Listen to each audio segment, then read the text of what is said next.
que nosotros tenemos que observar es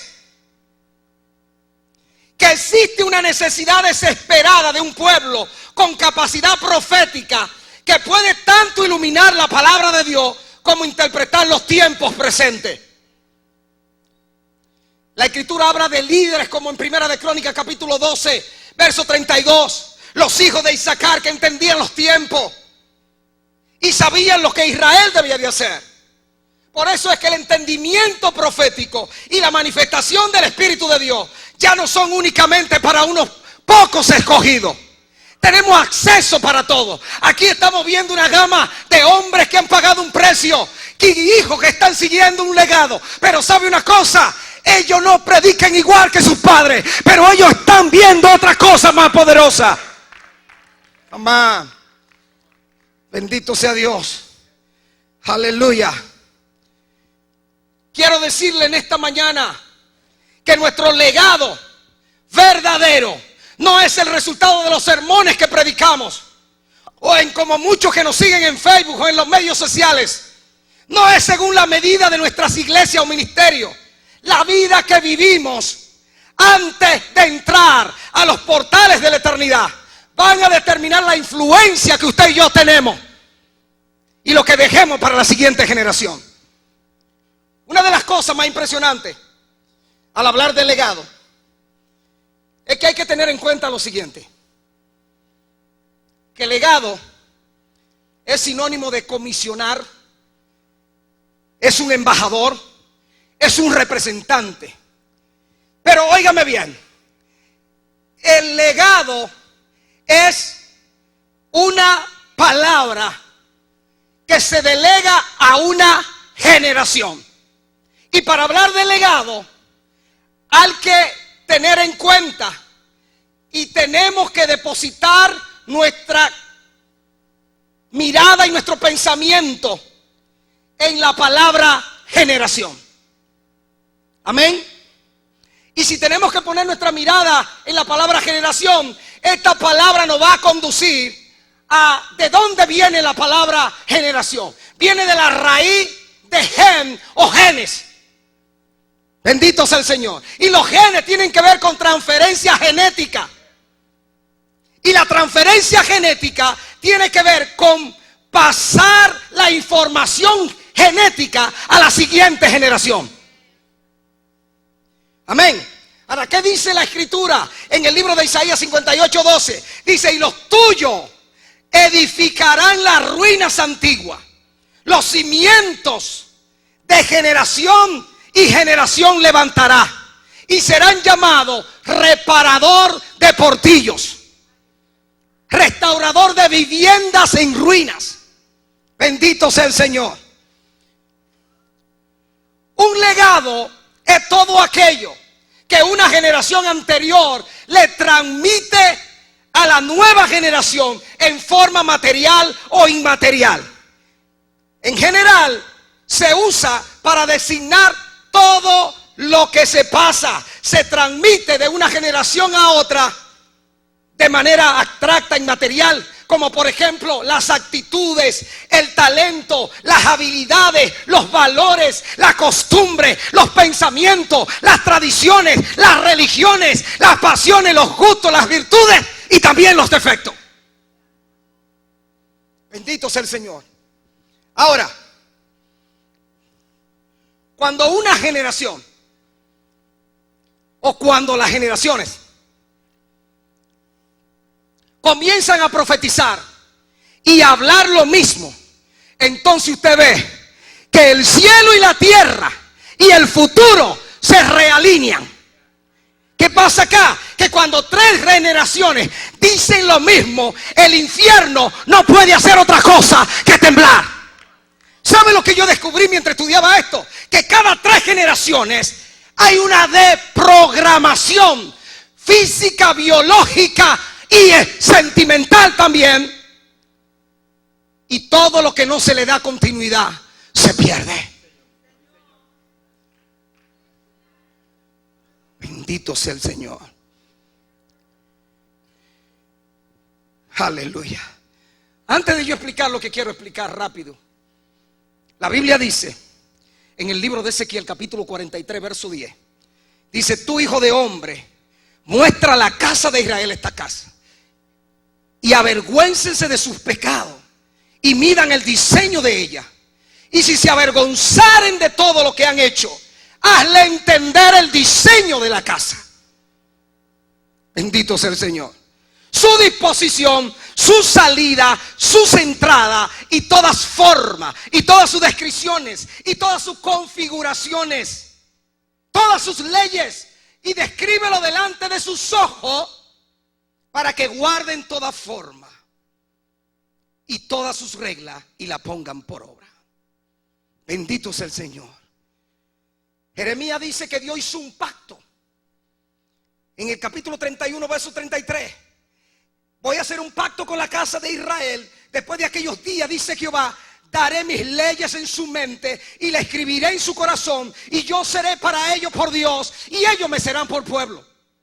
Bendito sea el Señor. Ahora, vamos a ver algo, que cada vez que Dios comisiona a un hombre a construir algo que fuera representativo del diseño divino y anunciar el plan profético, recibió un plano, recibió un trazo. Bendito sea el Señor. Y el Señor dice en Génesis capítulo 6 que le dijo a Noé que construyera un arca. Bendito sea el Señor. Y esto se lo va a enseñar a las generaciones de relevo, para que cada generación a través de la historia fuera responsable de establecer a plenitud en la tierra la parte del diseño del reino que le tocara, de acuerdo a ese determinado consejo de parte de Dios. Quiero que usted mire esto conmigo en Génesis capítulo 12. Bendito sea el Señor. Vaya conmigo ahí. Génesis capítulo 12 verso 1 al 3. Lo primero que Dios hace es el llamado.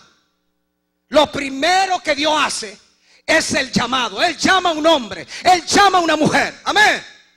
Oiga lo que dice. Con ese llamado Dios le da una palabra, y le da una palabra profética de destino que va a pasar a la siguiente generación. Amén. Luego vamos y vemos en Génesis 26 del 2 al 5. Abraham es la primera generación. Luego vemos en Génesis 26 al 2 y 5 la segunda generación, que es Isaac. Isaac, Dios le recuerda la palabra profética que pasó a él. Amén. Luego en Génesis capítulo 28 verso 11 al 15, Dios le habla a Jacob. Dios le habla a Jacob, que es la tercera generación, y le recuerda la palabra profética. Y se la amplía, porque Dios a cada generación le da una palabra. Y la siguiente generación se la amplía. Y a la siguiente se la amplía. Bendito sea el Señor. Ahora, yo creo esto. Yo creo que el momento más grande de una profecía no es cuando se dice, es cuando llega el tiempo de cumplimiento. Ahí es que es grande la profecía, cuando Dios te da esa palabra. Nosotros somos la última generación, somos la generación del exilio, dice Mateo 1:17, y la primera de la redención final. Somos una generación en transición entre lo que se va y entre lo que viene. Y en todo momento de transición se requiere de una palabra profética apropiada. Porque sin profecía el pueblo perece, y el eterno Dios no va a hacer nada sin antes revelárselo a sus siervos, los profetas. Ahora miren lo siguiente. En Éxodo 3:6 se le revela a Moisés como el Dios de Abraham, de Isaac y de Jacob. Bendito sea el Señor. Y es tremendo que cuando Dios se refiere a que Él es el Dios de Abraham, de Isaac y de Jacob, no pasa una cuarta generación, aunque sí existía un cuarto descendiente. Pero no lo hace porque la cuarta generación tiene la oportunidad de cambiar la historia de la familia. Si somos esa cuarta generación, podemos cambiar la información errada, la información que nos dieron, y podemos establecer el reino, el legado de Dios sobre nuestras generaciones. Aleluya. Ahora, yo quiero conducir este tema y por eso traje esto, para hacer simbología del bastón, de la estafeta, del legado, del testigo en una carrera de atletismo de 4%, donde hay 4 corredores. Bendito sea el Señor. Aleluya. Gloria a Dios. Por eso en 2 de Timoteo, capítulo 4, verso 7, Pablo escribe una palabra allí y dice esta palabra: he peleado la buena batalla, he acabado la carrera, he guardado la fe. Obviamente que cuando usted lee este pasaje, usted se da cuenta que a lo que Pablo se está refiriendo es a la parte final de la carrera. Amén. Es la carrera que era llamada carrera de relevo y significaba terminar la parte asignada. Amén. O la milla o vuelta. Bendito sea el nombre del Señor.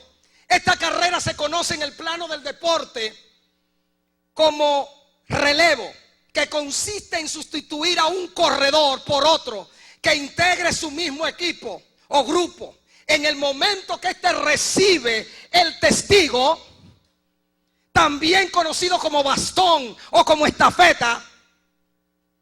Y una de las cosas que nosotros debemos saber es que la primera generación no entendió que todos los de Dios es transferible.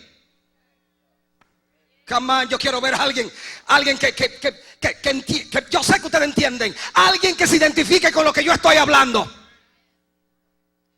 La primera generación tenía que entender que todos los de Dios era transferible. La gloria es transferible. Amén. La gloria es transferible. El trato de Dios es transferible. Y usted que está aquí como padre es el que tiene que transferir esa gloria, ese trato a la siguiente generación. ¿Qué hace Dios? Que cuando Dios ve que una generación no cumple con el trabajo de Dios, Dios trata con la tercera. Y el trato con esa tercera será diferente. El peligro de la tercera es que hay que conquistarla. Porque ella tiene una palabra profética de destino. Entonces tenemos que saber que hay que realinear a todas las generaciones. El propósito de Dios es realinear la generación 1, la 2 y la 3. Hay que recatarla. La tercera generación es producto de una palabra profética. Cuando el hombre no puede producir nada, Dios interviene y toca el cuerpo humano y produce lo sobrenatural. Bendito sea el Señor. Cada vez que Dios quiso hacer algo con una generación, y esa generación no hacía lo humanamente que Dios quería que se hiciera, movía a un hombre y a una mujer y tocaba su vientre para que ello produjera el propósito de Dios. Dios produjo a Isaac cuando Sara y Abraham eran ancianos y no podían producir. Tú eres una palabra profética en construcción. Come on, díselo al que está a tu lado. Tú eres una palabra profética. Ahora mire esto.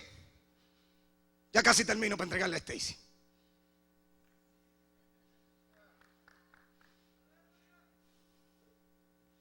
Mire lo que dice la Biblia. En Génesis capítulo 1, verso 1 dice: y dijo el Eterno a Noé: entra tú y toda tu familia al arca. ¿Qué le dijo Dios a Noé? entra tú y toda al arca, pues he visto que eres justo ante mí en esta generación.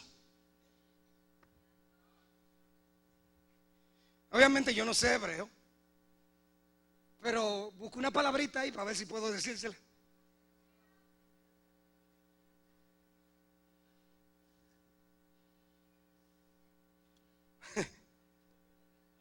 Boel Hateva. Ahí te va. En español.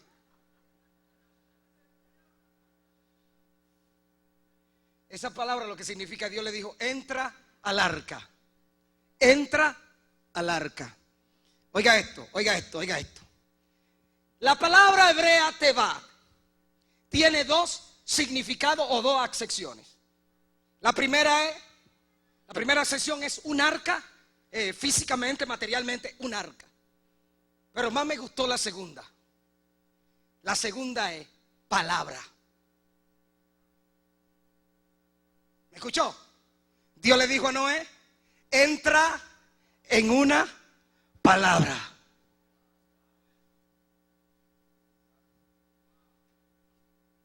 Ahora, oiga esto. Pero también dice la Biblia que cuando Dios le dijo a Noé, construye un arca, le dio también medidas. Le dio medidas y número. ¿Y eso no? Le dijo, construye un arca de 300 codos de largo, por 50 de ancho, por 30 de alto. ¿Y eso no? Esa palabra medidas y números en el idioma hebreo significa la palabra lasot, terminado en T, y significa lenguaje.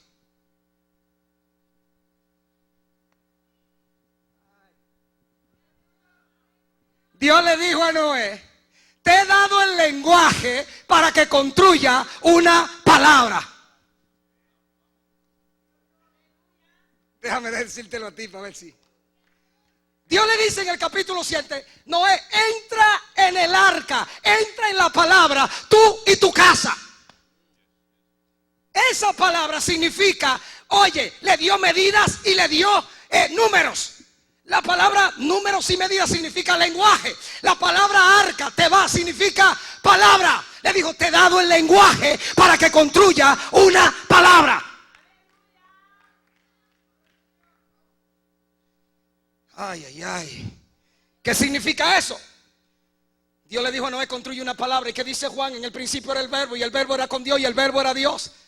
Amén. En el principio era el logo, y el logo era con Dios, y el logo era Dios. En el principio era la menra, y la menra era con Dios, y la menra era Dios. En el principio era el dabar, y el dabar era con Dios, y el dabar era Dios. Y ese dabar se hizo carne y habitó, hizo tabernáculo en la tierra.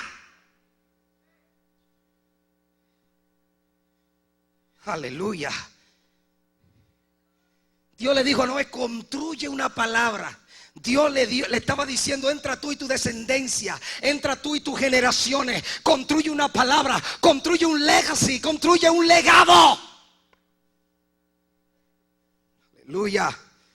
Por eso es que Dios le habla a Moisés y le dice, tú se la vas a repetir en Deuteronomio 6:5, amarás a Jehová con todo Dios tu corazón y tu alma y todas tus fuerzas, y esta palabra que yo te mando hoy estarán sobre tu corazón, y se la vas a repetir a tus hijos y a los hijos de tus hijos. Bendito sea Dios. Dios le dijo a Abraham, te voy a dar un hijo. Cuando Dios le dice a Abraham, te voy a dar un hijo, porque ya iba en camino para la tercera generación. Ay, ¿qué dije? Ay, porque la primera generación no tenía los puntos claros para dónde iba. Abraham no sabía para dónde iba.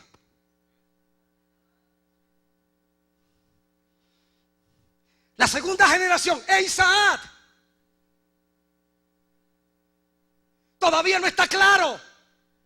Y oiga lo que le voy a decir. La primera vez que Isaac ora, no está registrado que Abraham orara por el vientre de Sara, que era estéril. Pero sí está registrado que Isaac oró por Rebeca, por su vientre.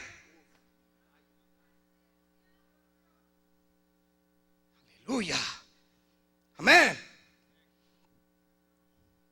Aleluya. Cuando Dios toca el vientre de Rebeca, sucede algo sobrenatural. ¿Y sabe lo que pasa? Que en Génesis 25, verso 21 dice: y oró Isaac a Jehová por su mujer, que era estéril, y lo aceptó Jehová, y concibió Rebeca su mujer, y los hijos luchaban dentro de ellos. Y dice Rebeca, si es así el asunto, lo estoy parafraseando en cibaeño, dominicano, palabra griega.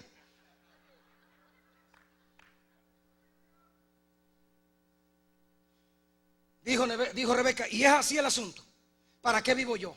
Porque los chamaquitos se estaban dando patadas dentro del vientre, peleando a ver cuál iba a salir primero, quién iba a tomar la primogenitura. Amén. Oiga bien, dice el verso 23, y le respondió Jehová. ¿A quién fue que Dios le respondió? ¿A quién fue que Dios le respondió? Dios no le habló a Isaac, está hablando con Rebeca.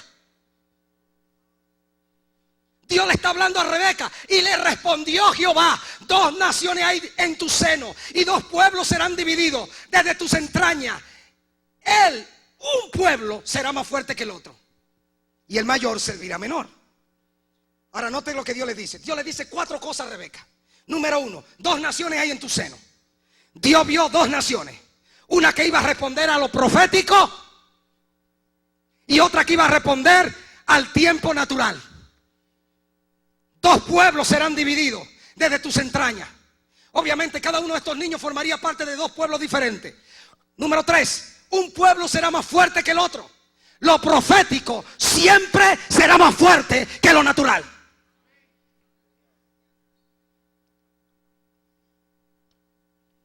Bendito sea Dios.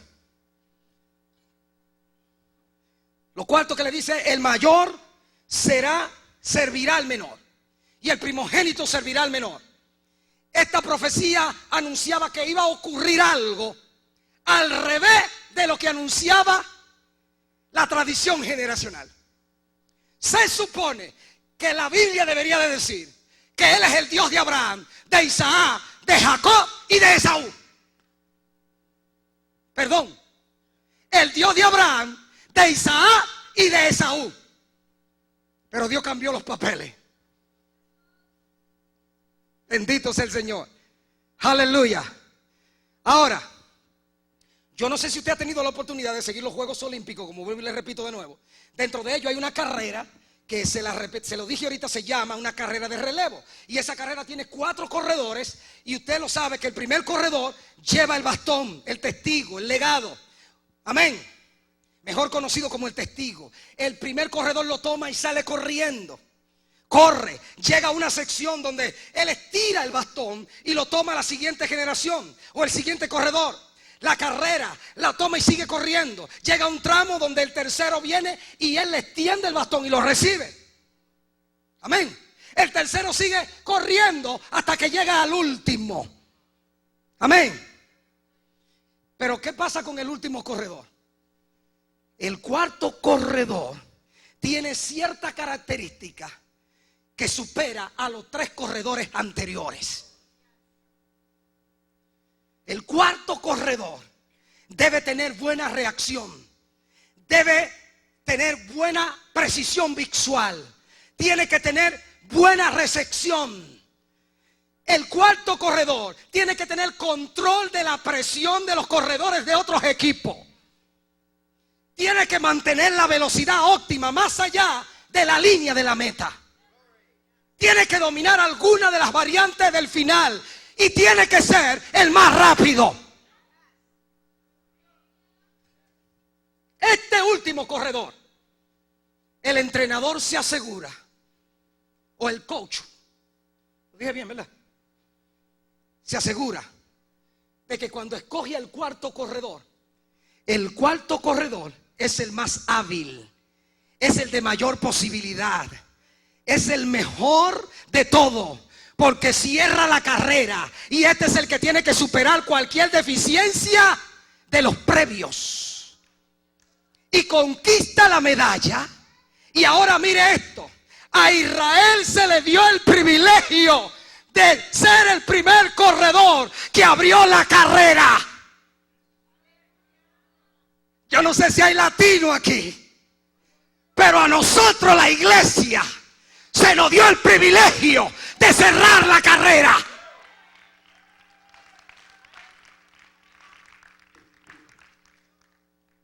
Obviamente, vuelvo y le repito, no soy hebreo ni nada por el estilo. Lo que pasa es que leo, me gusta leer. Hay un principio en la Torá, en la palabra, que dice que el final del negocio es mejor que el principio. Aleluya, aleluya, gloria al Señor, bendito sea Dios. Ya me están haciendo señas. Esta generación tiene que entender, esta cuarta generación tiene que entender y tiene que saber tres cosas. El cuarto corredor tiene que saber tres cosas: que debe correr más rápido. Número 2, es la fase más importante de la carrera, es la parte final. Número 3, es la fase más difícil, y el que corre debe de saber que la carrera depende de él. Termino. Si hemos de dejar un legado verdadero, hay que transferir el manto de liderazgo a la siguiente generación. Entonces nosotros mismos debemos comprometernos más a no construir nuestro propio reino. Que seamos como Samuel, que representó una nueva generación de juez y profeta justo. Y el llamados y los dones en los líderes. Hay que reconocer que Samuel tenía la habilidad dada por Dios de reconocer el llamado y los dones en los líderes jóvenes. Bendito sea el Señor. Amén. Que podamos entender eso. Por eso es, y quiero finalizar con esto: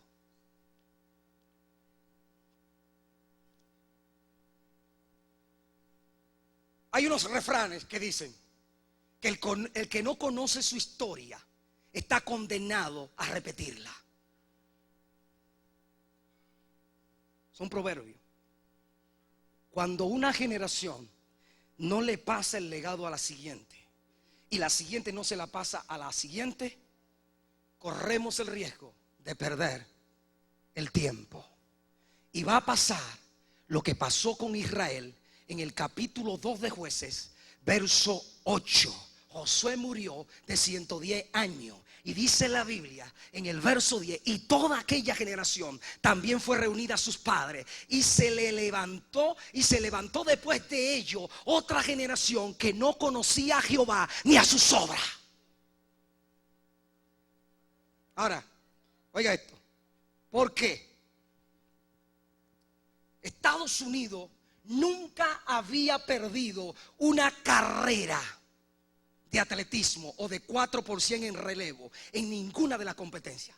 Solamente una vez en la historia está registrado que Estados Unidos perdió en los Juegos Olímpicos del año 1996. Lo conquistó Canadá solo por una cosa: porque el corredor tercero no supo pasarle el legado, el testigo, a la cuarta generación.